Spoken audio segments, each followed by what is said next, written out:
Hey everybody, it's Yogi, back with another Keto 101, and today I'm going to give a quick overview on fasting. First, I'm going to give you a resource, and we'll link below if you really want to get into fasting and more research, get more information. A great resource to check out is the Complete Guide to Fasting by Dr. Jason Fung and Jimmy Moore. Really good resource to have. It breaks things down, easy way to understand. Now, fasting definitely has some benefits. There's a reason why cultures from around the world have practiced fasting since time began. They would often see health improvements with proper fasts. It became part of religious practices for things like Lent and Ramadan, and practiced regularly in the Buddhist faith. And there's a difference between intermittent fasting and the extended fasts.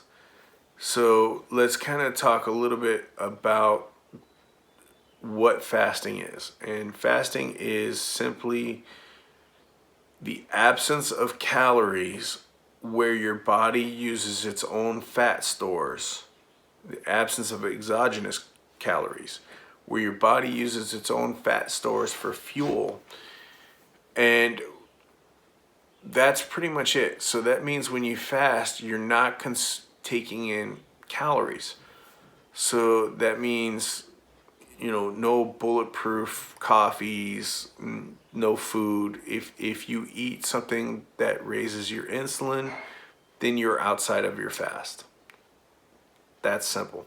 Now there's dry fasting, which means for a given period of time, you consume no water with no food.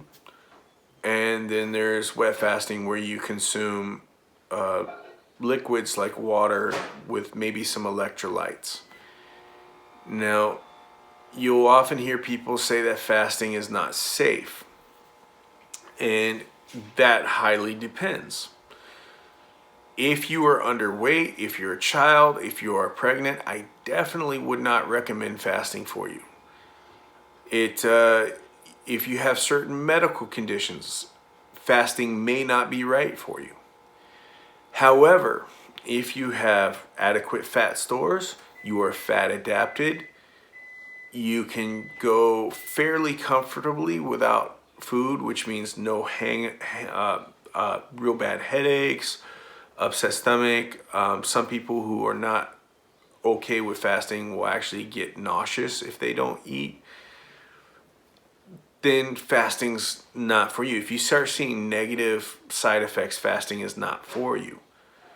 And it may be the fact that you are not properly fat adapted. It may be the fact that your body needs time to heal, or that you're just so unaccustomed to it that it causes a lot of inflammation in your body because your body kind of freaks out. Or you may have an underlying health issue you didn't know about. So let's kind of get into the different styles of fasting. First of all, there's intermittent fasting.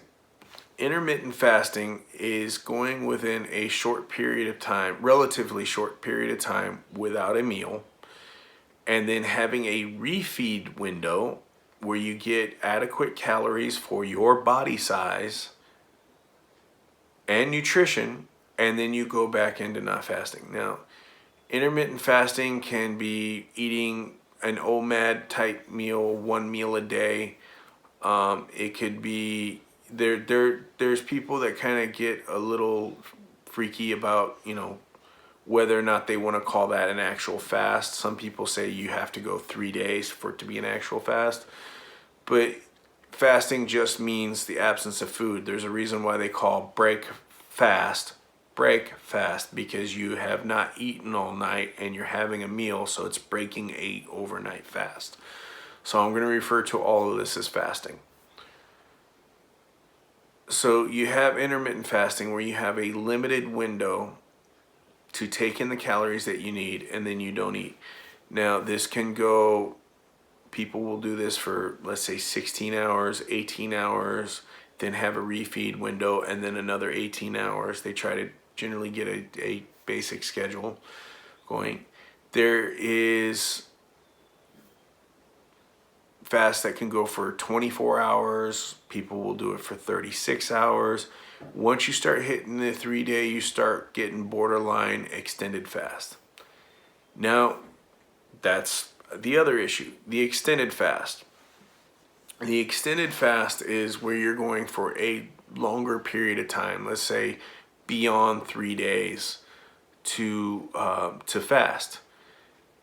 This one is a little bit more iffy on whether or not people should do it. There's some people that see great health benefits from it, and there's some people that may have muscle wasting and actually have initial good effects, but because of the muscle wasting actually cause some issues with their metabolism. So it's a little iffy.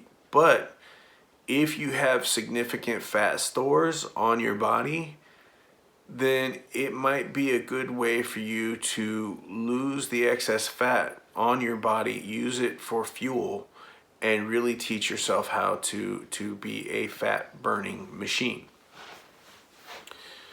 The longest fast on record was actually a little over a year, and all the man had, it was out of England, and the man was a very obese individual, and he lost all of his weight. He didn't eat for over a year other than some vitamin supplements and water. So he had vitamins and minerals and water, and that was it. And he was monitored by doctors and was perfectly healthy through the entire fast. So here's the pros of fasting. We often hear about this process where the body will actually break down damaged protein and cells inside the body to use it as food and kind of clean out the body. And there's two similar processes you'll hear. It's autophagy or autophagy. They're similar but slightly different processes. I'm not going to get into in this video breaking each one down, but it's basically clearing out your system of damaged cells that could cause problems later on. So it's really a way to reset your system. People will see that there will be changes in their gut biome when they fast. About a 3-day fast is what they say will actually help reset your immune system. So it's a good way to remove or heal damaged tissue in your body. Now, the positive effects on your gut. Your gut needs to have a break from digestion. It needs to do things inside your body so it can heal and be okay to take in and process the next food. So you need to have a period of time where the small intestines can clean themselves. When you hear your stomach rumbling, that's actually your small intestines kind of shaking and cleaning itself. It wants to be clean. It doesn't necessarily mean you're hungry. It's getting rid of the waste and the old mucus and things that run along the line to help purge and get rid of it and make it all clean. It can allow your stomach fibers to heal and close up a bit so that it can help with leaky gut and prevent the larger particles of food from escaping into the system and leading to things like autoimmune issues. By clearing out damaged cells, it can help with autoimmune issues, cancer. There's a lot of evidence showing that many forms of cancer comes from actually damaged cells inside the body, and that when you fast, it can help prevent a buildup of those damaged cells, which can eventually evolve into a form of cancer. So there's also the aspect of losing fat. Your fat storage system in your body is an emergency system to keep you alive when there's no food around. It is your body's way of being a doomsday prepper.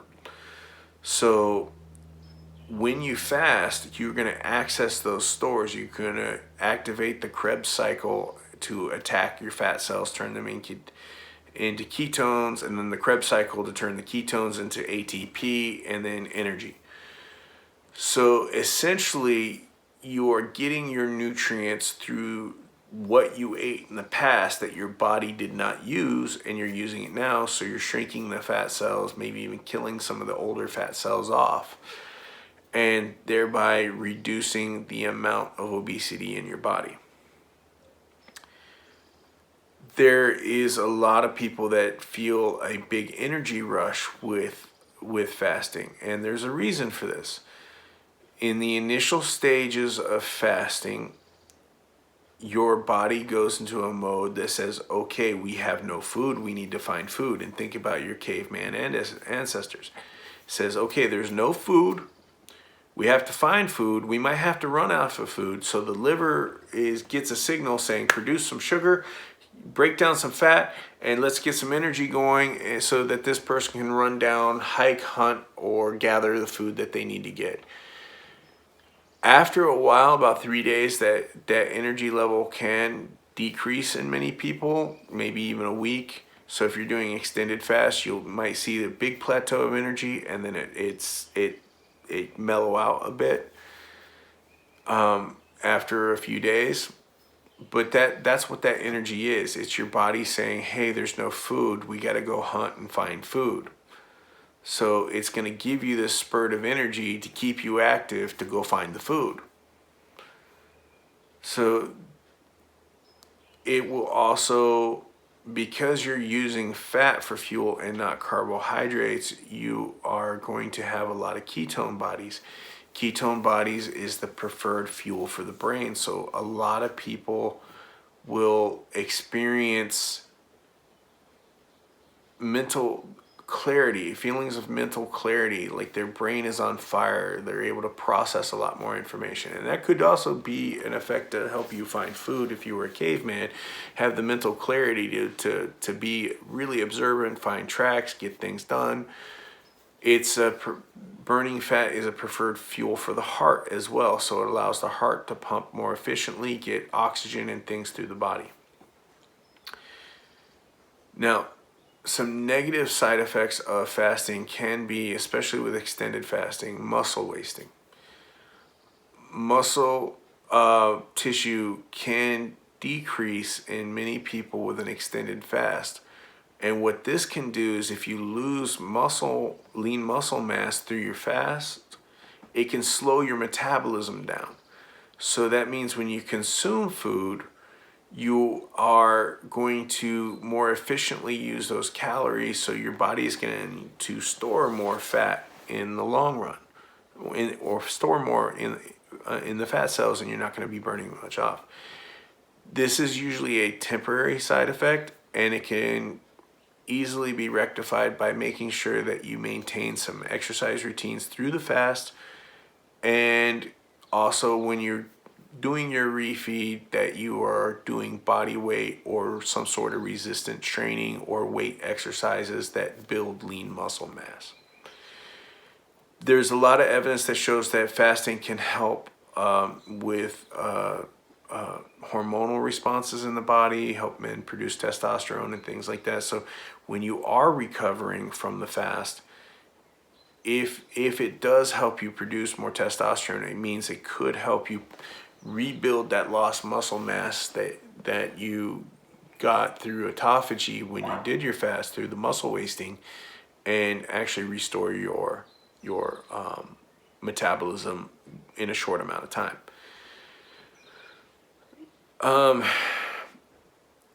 Some people have, for whatever reason, stress, things like that, they have issues with fasting. And as I said before, if you have experienced these issues, do not fast.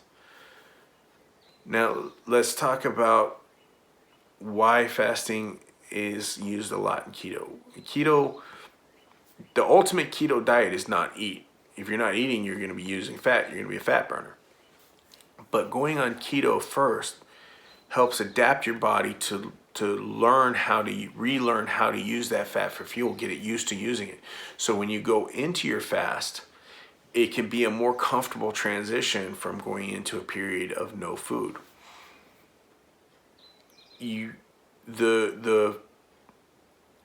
During the fast, you don't want to eat deficient calories. You want to have either no food or sufficient calories. Deficient calories can create a different response inside your body. That's more of a starvation response, which is a negative. That's what you don't want to have. So you want to make sure that your feeding windows that you have the adequate calories for your body, for your size, to make you run properly. Without those calories, it can slow your metabolism down. It can actually increase blood sugar because your body kind of freaks out and wants to convert things into sugar to keep the energy up, because they said, oh, there might be some food nearby, we got to keep this guy going, and it could throw your insulin production, your gluconeogenesis production out of whack, and actually raise insulin, throw off your metabolism, throw off your hormonal response. It can lead to more muscle wasting and other issues inside the body, including organ damage. So you want to make sure that if you are fasting, that you are consuming the right amount of calories in your food, which is easy to do if you have a high fat ratio in your food. You want to make sure that you get plenty of protein on your refeeds. Your body's going to want to rebuild systems that may have been affected by the fast, either cells that were part of the system that were cleared out and used. So you want to have that protein. Protein is part of everything inside your body. It's the Legos that keep you together. So you want to make sure that you get adequate protein in your body in order to make sure that fast works for you. You also really want to monitor how you feel. You want to track. I would keep a log and track what you are experiencing day to day. When you're hungry, see what your windows are as far as when these waves of hunger come. Often with fasts, you will experience periods of time where you're really, really hungry, but if you give it a little bit of time, that hunger will kind of subside, because your body's kind of reminding you, I didn't have any food, and it's used to eating at a certain time, so it wants to. Your body likes consistency, so it wants to trigger you to eat at certain times. But if you don't get the food in the window, then it goes, okay, well, there's no food. We're going to go ahead and release some leptin and make this person not hungry anymore, and get them working again to find food. So one other important thing when you fast, if you're experiencing nausea and if you're feeling lightheaded, if you're feeling lack of energy, it could be your electrolytes are off. There is evidence that shows that dry fasting can accelerate a lot of the autophagy response in the body, but it could actually be more challenging for people to do, and also a little bit more dangerous for people to do with the dehydration factor.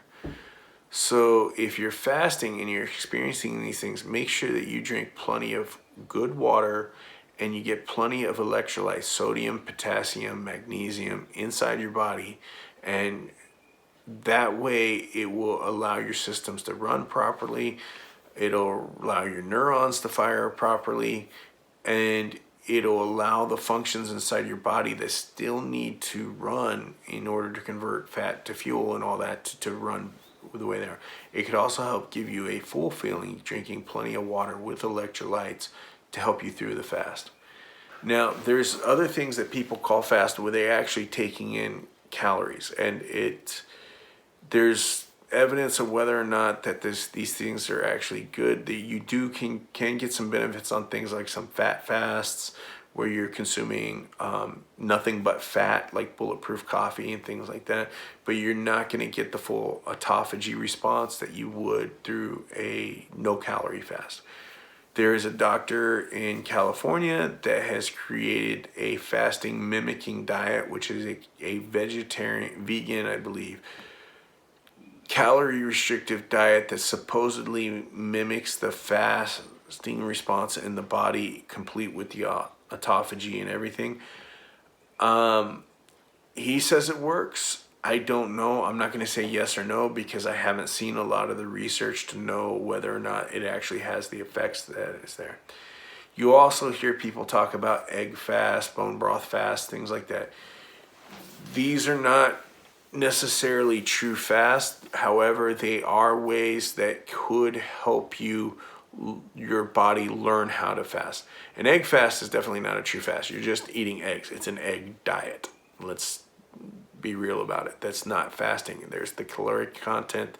Your body's not in a fasting response. You're not getting autophagy. You're just eating eggs. Which there may be some benefit to that. I'm not knocking it, but it's not a fast.